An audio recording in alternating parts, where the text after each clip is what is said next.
प्रिय छात्रों, हमने पहले वीडियो में पवन दूती का भाग 1 में इसका वर्णन किया था, पवन दूतिका का। तो इसमें ये हमने 12 छंद इसके पढ़ लिए थे। आज हम इससे आगे का जो शेष भाग है उसका अध्ययन करेंगे। अपनी बुक निकाल लीजिए और पढ़िए। सांचे ढला सकल वपु है, दिव्य सौंदर्यशाली, शत पुष्पों से सुरभि उसकी, प्राण संपोषिका है। दोनों कंधे वृषभ वर से हैं, बड़े ही सजीले, लंबी बाहें कलभ कर्षी, शक्ति की पेटिका हैं। राधा जी पवन को श्री कृष्ण जी के बारे में वर्णन कर रही हैं, बता रही हैं कि श्री कृष्ण जी का जो शरीर है वो किस तरह का है, और यहाँ पर उनके श्री कृष्ण जी के शरीर की तुलना करके वो बता रही हैं। सांचे ढला सकल वपु है, सकल संपूर्ण वपु शरीर, सांचे ढाला यानी जैसे कि किसी चीज़ को सांचे में ढाल करके बनाया जाता है उसे बहुत ज़्यादा सुंदर समझा जाता है। यानी अगर किसी के शरीर को ऐसे कहा कि बिल्कुल सांचे में ढाला है तो इसका मतलब ये होता है कि उसके शरीर में किसी तरह की कोई कमी नहीं है, यानी ईश्वर ने उसे बहुत ज़्यादा सुंदर बनाया है। तो श्री कृष्ण जी को भी उसी तरह से राधा जी बता रही हैं कि उनका जो शरीर है वो बिल्कुल इस तरह से सुंदर है जैसे कि पूरे शरीर को सांचे में ढालकर बनाया गया हो, दिव्य सौंदर्यशाली, और वो अनुपम सुंदर है। बिल्कुल उनका जो शरीर है श्री कृष्ण जी का वो बहुत ज़्यादा सुंदर है, अनुपम है बिल्कुल, और उसे ऐसा लगता है जैसे कि उसे सांचे में ढाल करके बनाया गया हो। शत पुष्पों सी सुरभि उनकी प्राण संपोषिका है। संपोषिका कहते हैं जो पोषण करने वाली होती है, और प्राण का पोषण कौन करता है? जो वायु होती है, जो श्वास के द्वारा ली जाती है। तो राधा जी पवन को बताती कि उनकी जो श्वास है वो ऐसे प्रतीत होती है जैसे मानो उसमें सैकड़ों पुष्पों की सुगंध को भर दिया गया हो। दोनों कंधे वृषभ वर से हैं, बड़े ही सजीले। उनके कंधों का शरीर का वर्णन करती हैं राधा जी। वो कहती हैं उनके जो दोनों कंधे हैं वो बिल्कुल वृषभ की तरह से हैं और बड़े सजीले हैं, बहुत ही सुंदर हैं, बहुत ही पुष्ट हैं। लंबी बाहें कलभ कर्षी, शक्ति की पेटिका हैं। और उनकी भुजाओं का वर्णन करती है, श्री कृष्ण जी की भुजाओं का वर्णन करती हैं राधा जी कि उनकी जो लंबी लंबी भुजाएं हैं वो बिल्कुल इस तरह से हैं जैसे कि कलभ कर हो। कलभ कहते हैं हाथी को कर, माने हाथ। हाथी का हाथ क्या होता है? सूंड होती है ना। शक्ति की पेटिका हैं और वो इतनी शक्तिशाली हैं जैसे कि हाथी की सूंड होती है। यानी श्री कृष्ण जी की भुजाओं का जो वो किया जाता है, उपमा दी जाती है, वो किससे दी जाती है? वो हाथी की सूंड से दी जा रही है कि श्री कृष्ण जी की भुजाएं इस तरह से लंबी और शक्तिशाली हैं जैसे कि एक हाथी की सूंड होती है। राजाओं सा सिर पर लसा दिव्य अपीड़ होगा, शोभा होगी अभय श्रुति में स्वर्ण के कुंडलों की। नाना रत्ना कलित भुज में मंजू केयूर होंगे, मोती माला लसित उनका कंबू सा कंठ होगा। फिर आगे वर्णन करती हैं कि उनके सिर पर राजाओं के जैसा आपीड़ होगा, यानी मुकुट होगा, और वो क्या होगा? लसा, शोभायमान होगा। वो कहते हैं कि श्री कृष्ण जी ने जिस तरह से राजा मुकुट पहनते हैं उनके सिर पर भी राजाओं की तरह का एक मुकुट आसीन होगा, शोभायमान होगा।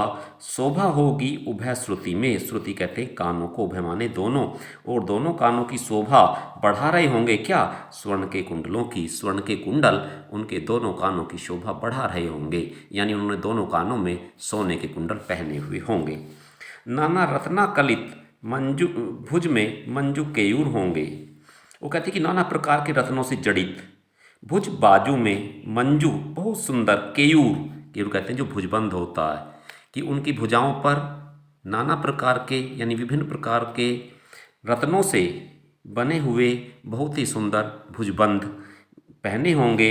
मोती माला लसित उनका कंबूसा कंठ होगा, और मोतियों की माला लसित शोभायमान होगा उनका कंबू।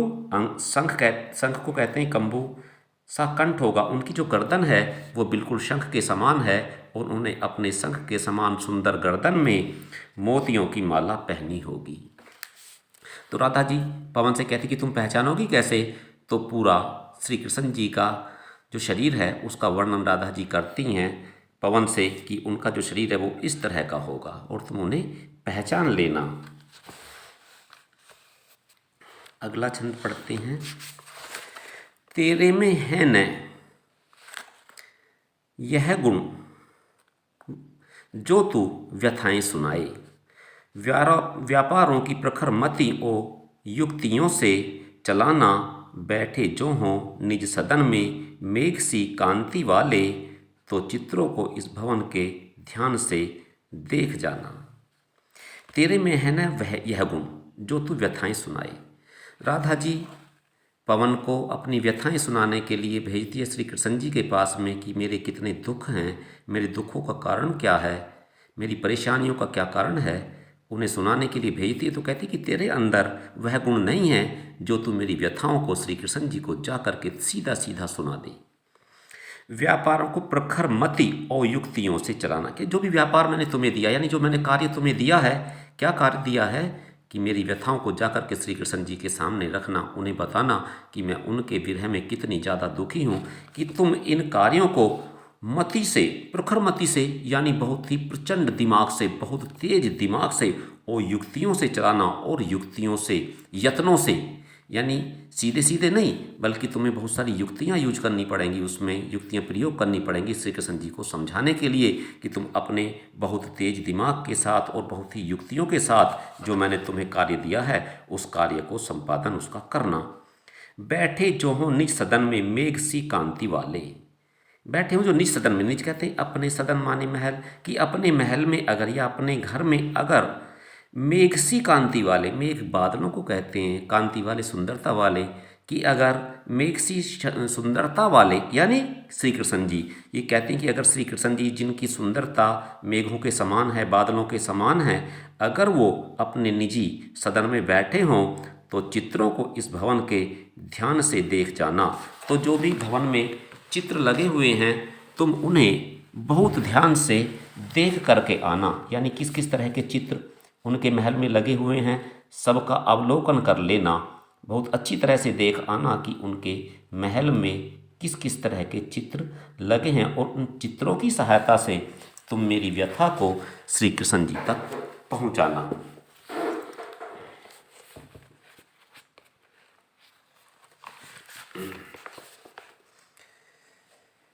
जो चित्रों में विरह विधुरा का मिले चित्र कोई, तो जाके निकट उसको भाव से यूँ हिलाना, प्यारे होके चकित जिससे चित्र की ओर देखें, आशा है यूँ सुरति उनको हो सकेगी हमारी। तो राधा जी कहती कि अगर उन चित्रों में कोई विरह विधुरा का चित्र मिल जाए, यानी जो विरह में व्याकुल कोई स्त्री का अगर चित्र उसमें मिल जाए, तो जाके निकट उसको भाव से यूँ हिलाना, तो उसके निकट जा कर के, उस चित्र के निकट जा कर के तुम उस चित्र को इस भाव से हिलाना, प्यारे होके चकित जिससे चित्र की ओर देखें, जिससे श्री कृष्ण जी जो प्यारे किन के लिए आया, श्री कृष्ण जी के लिए आए, किनके, राधा जी के प्रिय हैं, तो उन इस तरह से हिलाना कि चकित होकर के प्यारे, यानी श्री कृष्ण जी बहुत ही आश्चर्यचकित होकर के उस चित्र की ओर देखने लगें, आशा है यूँ सुरति उनको हो सकेगी हमारी। तो मुझे आशा है कि उन्हें मेरी स्मृति जरूर हो आएगी, यानी उन्हें मेरा स्मरण जरूर हो आएगा, यानी उन्हें मेरी याद आ जाएगी। तो राधा जी पवन से कहती हैं कि अगर कोई चित्र तुम्हें वहाँ पर किसी इस तरह की स्त्री का मिले जो विरह में बहुत ज़्यादा व्याकुल हो, तो तुम उस चित्र को जा कर के बार बार हिलाना, और इस तरह से हिलाना कि श्री कृष्ण जी का ध्यान उसकी तरफ आश्चर्यचकित होकर के जाए। तो हो सकता है उस चित्र में जो विरह व्याकुल किसी स्त्री का चित्र होगा, उसे देख कर के उन्हें मेरा स्मरण हो जाए, यानी वो मुझे याद कर लें कि जिस तरह से यह स्त्री विरह में व्याकुल है, कि शायद राधा जी भी उसी तरह से व्याकुल होंगी। जो कोई भी इस सदन में चित्र उद्यान का हो, ओह प्राणी विपुल उसमें घूमते बावले से, तो जाके सन्निकट उसके ओ हिला के उसे भी, देवात्मा की श्रुति ब्रज के व्याकुलों की कराना। कहती अगर उस सदन में, उस महल में अगर कोई चित्र उद्यान का हो, यानी अगर किसी बाग का कोई चित्र हो, वहाँ पर ओह प्राणी विपुल उसमें घूमते बावले से, और उसमें जो प्राणी हैं, जो जीव जंतु हैं, विपुल बहुत सारे, और वो इस तरह से घूम रहे हों जैसे कि पागल हो जाते हैं। यानी अगर उस सदन में कोई जो प्राणी हैं, जो पशु पक्षी हैं, उनका अगर कोई चित्र हो और वो भी इस तरह का चित्र हो जिसमें कि वो जो प्राणी हैं वो बहुत ज़्यादा व्याकुल हो रहे हों, तो उस चित्र को क्या करना, तो जाके सन्निकट उसके ओ हिला के उसे भी, तो उस चित्र को भी उसके निकट जा कर के तुम हिला देना। देवात्मा को श्रुति ब्रज के व्याकुलों की कराना। तो हो सकता है देवात्मा श्री कृष्ण जी को, हो सकता है जो ब्रज में व्याकुल प्राणी हैं, शायद उनकी स्मरण उन्हें हो जाए, उनकी याद उन्हें आ जाए। कोई भी प्यारा कुसुम कुमला गेह में जो पड़ा हो, ये राधा जी कहती हैं कि अगर उस महल में, वहाँ पर गेह में, घर में अगर कोई प्यारा सा फूल कुम्हला हुआ यानी मुरझाया हुआ पड़ा हो, लेकिन फिर देखना अगर उस सदन में, उस घर में कोई जो फूल है जो कुम्हला गया हो, जो मुरझा गया हो, अगर वो वहाँ पर पड़ा हो, तो प्यारे के चरण पर ला डाल देना उसी को। तो उस फूल को ला करके श्री कृष्ण जी के चरणों पर डाल देना। यूँ देना ए पवन बतला फूल सी एक बाला, और उन्हें यह एहसास करा देना, श्री कृष्ण जी को एहसास करा देना कि एक फूल सी बाला, एक नवयुवती जो बिल्कुल फूल के समान सुंदर और कोमल है, म्लाना हो कमल पग को चूमना चाहती है, कि वो बहुत ज़्यादा म्लान होकर के, बहुत ज़्यादा मुरझा करके, उदास होकर के कमल पग को, यानी जो कमल रूपी चरण हैं किनके, श्री कृष्ण जी के, इन्हें बार बार चूमना चाहती है। ये कहती हैं कि अगर कोई पुष्प तुमने उसमें मुरझाया हुआ मिल जाए उस घर में, तो उसे ला करके श्री कृष्ण जी के चरणों पर डाल देना, और उस फूल के माध्यम से श्री कृष्ण जी को ये समझा देना कि जिस तरह से ये फूल बहुत ही सुंदर और कोमल है, ये मुरझा गया है, कि बिल्कुल उसी तरह की एक बाला, एक नवयुवती जो इस फूल की भांति मुरझा गई है, आपके वियोग से मुरझा गई है, वह आपके चरण कमलों को बार बार चूमना चाहती है, कि उन्हें इस तरह का एहसास दिला देना, उन्हें ये एहसास करा देना। जो प्यारे मंजू उपवन या वाटिका में खड़े हों। फिर आगे बताते हैं कि अगर वो वहाँ पर ना हो, अगर प्यारे यानी जो श्री कृष्ण जी हैं, अगर वो उपवन या वाटिका में खड़े हों, कि अगर श्री कृष्ण जी वहाँ पर ना हो, उद्यान में हो, वाटिका में हो, छिद्रों में जा क्वणित करना वेणुसा कीचकों को। कीचक कहते हैं जो बांस होते हैं, जो छिद्र वाले बांस होते हैं। तो क्या करना, छिद्रों में जा क्वणित, क्वणित कहते हैं बजाने को, करना वेणुसा बांसुरी की तरह से, कीचकों को, जो बांस हैं जिनमें छेद हुए बांस हैं, यानी जो छिद्रों से युक्त बांस हैं, उनमें से गुजर करके तुम इस तरह की आवाज़ निकालना जैसे कि बांसुरी से आवाज़ निकलती है। ये कहती है कि अगर वो वाटिका में हो, तो वहाँ पर जो बांस के पेड़ खड़े होंगे, उनके छिद्रों से होकर के तुम इस तरह से बहना कि जैसे कि हवा जब उनसे छिद्रों से होकर के तुम जाओगी, तो उनमें ऐसी आवाज़ उत्पन्न कर देना जैसी कि आवाज़ बांसुरी से आती थी। यूँ होवेगी सुरति उनको सर्व गोपांगना की, तो उन्हें इस तरह से याद आ जाएगी किनकी, जो सारी गोपांगना, जो गोपियाँ हैं, कि जो गोपिकाएं हैं, उन्हें उनसे उसकी स्मृति हो जाएगी। किन्हें, श्री कृष्ण जी को। यानी जब श्री कृष्ण जी के कानों में बांसुरी की धुन जाएगी, तो उन्हें वो दिन याद आ जाएंगे जब वो गोपियों को बांसुरी सुनाया करते थे, तो उसके माध्यम से उन्हें उन गोपिकाओं की याद आ जाएगी।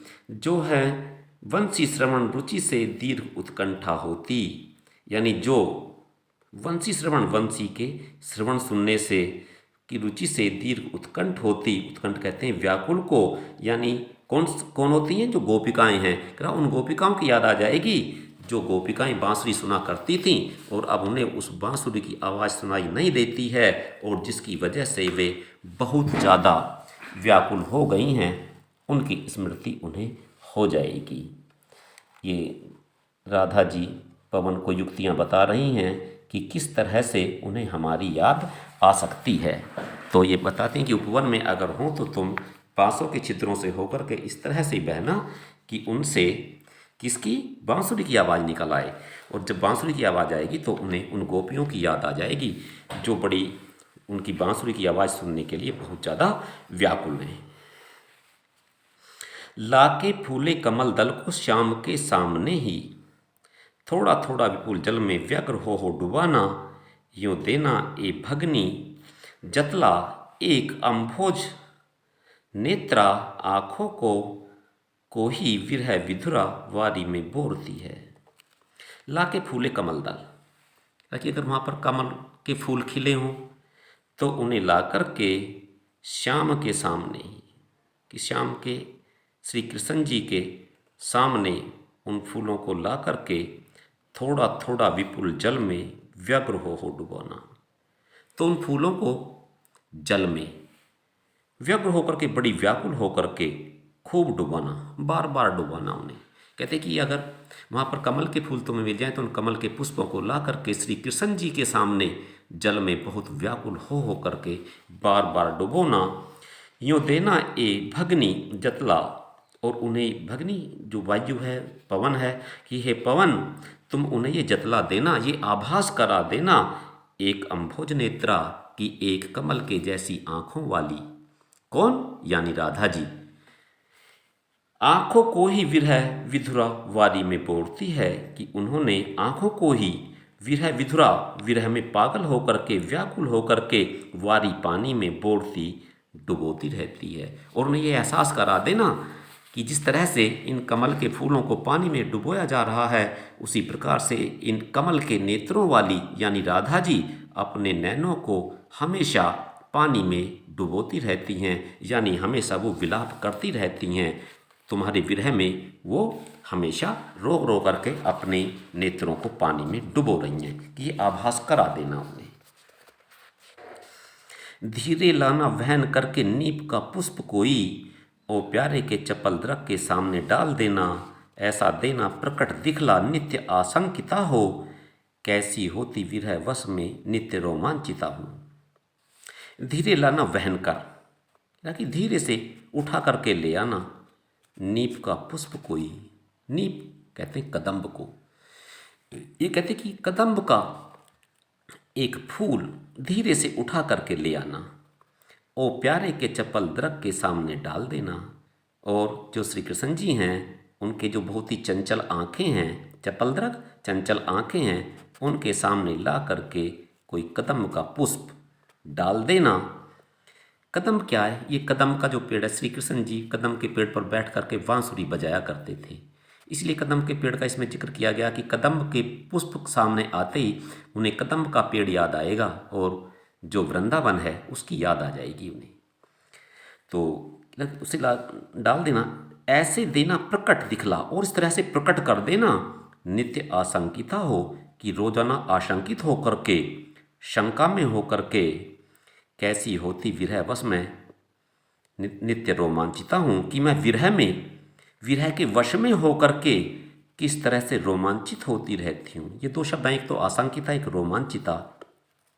ये राधा जी ये कहना चाह रही हैं, ये बताना चाह रही हैं कि उन्हें ये दिखला देना, श्री कृष्ण जी को यह दर्शा देना कि मैं उनकी विरह में आशंकिता हूँ। यह आशंका रहती है कि पता नहीं कब आएंगे भी कि नहीं आएंगे। और कभी कभी ऐसा होता है कि वो विरह में के वश में आकर के ऐसे रोमांचित हो जाती हैं, उन्हें ऐसा प्रतीत होता है जैसे कि श्री कृष्ण जी बहुत ही जल्द आने वाले हैं।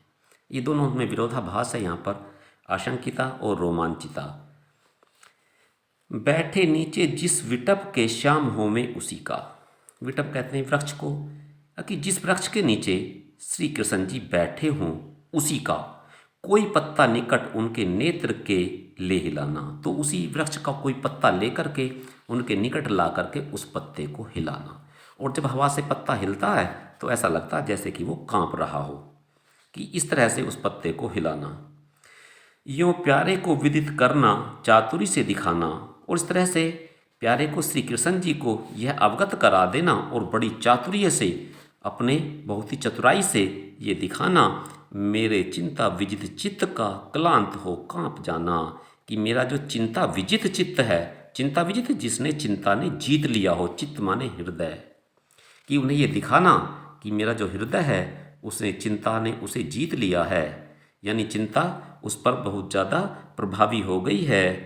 चित्त का क्लांत हो कांप जाना और उन्हें दिखाना कि मेरा जो चित्त है, जो मेरा हृदय है, वह चिंता से दुखी हो करके किस तरह से कांप जाता है।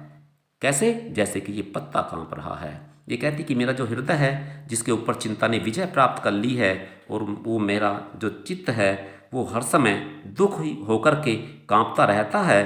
तुम जिस पेड़ के नीचे श्री कृष्ण जी बैठे हों, उसका एक पत्ता ला करके उनके पास उसे हिलाना, जिनसे ये अनुभूति हो जाए कि राधा जी का जो हृदय है वो चिंता से इस पत्ते की तरह से हमेशा कांपता रहता है। सूखी जाति मलिन लतिका जो धरा पे पड़ी हो, तो पाँव के निकट उसको श्याम के ला गिराना, यूं सीधे से प्रकट करना प्रीत से वंचिता हो, मेरा होना अति मलिन और सूखते नित्य जाना। फिर राधा जी कहती हैं कि अगर तुम्हें कोई सूखी जाति मलिन लतिका, मतलब कहते हैं उदासी, उदास को लतिका कहते हैं, लता को, जो वृक्ष की लता होती है, ब्रांच होती है। कहा कि अगर तुम्हें कोई उदास और जो सूख रही हो, कोई इस तरह की वृक्ष की लता धरा पर पड़ी हुई मिल जाए, यानी कोई इस तरह की लता जो वृक्ष से अलग हो गई हो, उसके बाद क्या होता है, लता पहले उसके पत्ते मुरझाते हैं, फिर वो सूखना शुरू करती है। तो ये कहते हैं कि अगर तुम्हें मथुरा में कोई इस तरह की वृक्ष की लता मिल जाए जो पेड़ से अलग हो गई हो और जिसके पत्ते मुरझा गए हों और जिसने सूखना शुरू कर दिया हो, तो पाँवों के निकट उसको श्याम के ला गिराना, तो उस टहनी को, उस लता को श्री कृष्ण जी के चरणों के पास ला करके गिरा देना, यूँ सीधे से प्रकट करना प्रीत से वंचिता हो, कि और सीधे सीधे ये बात प्रकट कर देना, उन्हें इस चीज़ का एहसास दिला देना, प्रीति से वंचिता हो, कि मैं अपने स्नेह से, इनके श्री कृष्ण जी के स्नेह से वंचित हो करके, यानी श्री कृष्ण जी के स्नेह से, प्यार से वंचित हो करके मेरा होना अति मलिन, कि मैं बहुत ज़्यादा मलिन हो गई हूँ, बहुत ज़्यादा दुखी हो गई, उदास हो गई हूँ, और सूखते नित्य जाना। और जिस प्रकार से यह लता रोजाना सूखती जा रही है, राधा जी भी उसी तरह से आपके विरह में आपसे अलग होकर के, आपके स्नेह से अलग होकर के, बिल्कुल उसी तरह से रोजाना सूखती जा रही हैं। जिस प्रकार से यह लता वृक्ष से अलग होकर के नित्य सूख रही है, उसी प्रकार से राधा जी भी आपके प्रेम से वंचित होकर के, आपके स्नेह से वंचित होकर के इस लता की भांति मुरझा करके नित्य सूखती जा रही है। कोई पत्ता नवल तरु का पीत जो हो रहा हो, तो प्यारे की द्रग युगल के सामने ला उसे ही धीरे धीरे संभाल रखना, और उन्हें यूँ बताना, पीला होना प्रबल दुख से प्रोसिता सा हमारा। कोई पत्ता नवल तरु का, नवल कहते हैं नए को, तरु माने वृक्ष, ताकि अगर किसी वृक्ष का नया पत्ता पीत जो हो रहा हो, जो पीला पड़ रहा हो, ताकि अगर कोई वृक्ष हो जिसका कोई नया पत्ता पीला पड़ गया हो, तो प्यारे के द्रग युगल के सामने ला उसे ही, तो प्यारे श्री कृष्ण जी के द्रग युगल, दोनों आँखों के, दोनों नेत्रों के सामने उसे लाकर ही धीरे धीरे संभल रखना, और उन्हें ये बताना, तो उस पत्ते को धीरे से ला करके उनकी दोनों आँखों के सामने रख देना, और उन्हें ये बताना, पीला होना प्रबल दुख से प्रोसिता सा हमारा, कि पीला होना, किसका पीला होना, राधा जी का, कि उन्हें जतला देना, जिस तरह से ये पत्ता पीला पड़ रहा है, उसी प्रकार से राधा जी भी पीली हो गई हैं प्रबल दुख से, बहुत जो बड़ा दुख है, बहुत बड़े दुख से वो पीली हो रही हैं। प्रोसिता सा हमारा, प्रोसिता कहते हैं जो पति से बिछुड़ जाती है कोई स्त्री, और उस, है ना, उसे जितना दुख होता है, तो राधा जी कहती हैं जिस प्रकार से एक पत्नी अपने पति से बिछुड़ करके दुखी हो जाती है और उसका रंग पीला पड़ जाता है, राधिका जी का भी रंग उसी प्रकार से श्री कृष्ण जी से अलग होकर के उसी तरह से उनका रंग भी पीला पड़ रहा है। जो प्यारे को विदित करके सर्व मेरी व्यथाएं, धीरे धीरे वहन करके पाम की धूल लाना, थोड़ी सी भी चरण रज जो ला न देगी हमें तू, हा कैसे तो व्यथित चित्त को बोध मैं दे सकूंगी।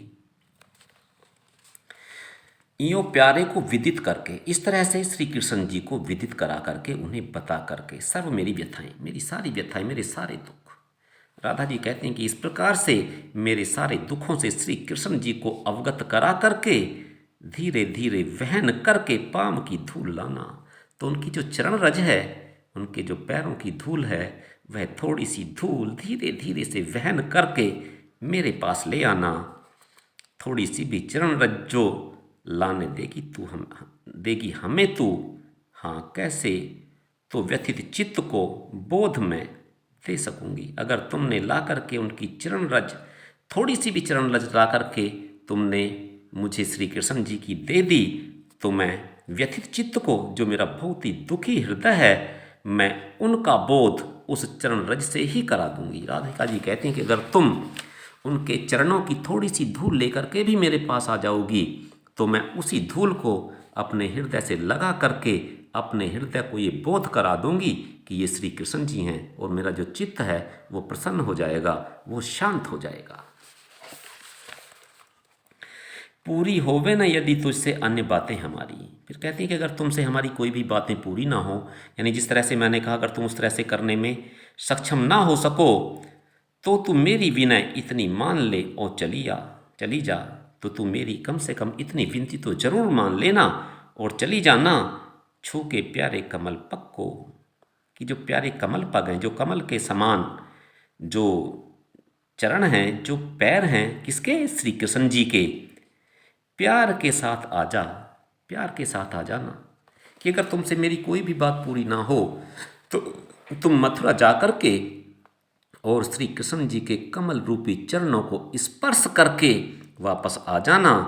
जी जाऊंगी हृदय तल से मैं तुझी को लगा के, तो मैं अपने हृदय तल से, अपने हृदय से तुम्हें ही स्पर्श करके जिंदा रह जाऊंगी, अपना जीवन व्यतीत कर दूंगी।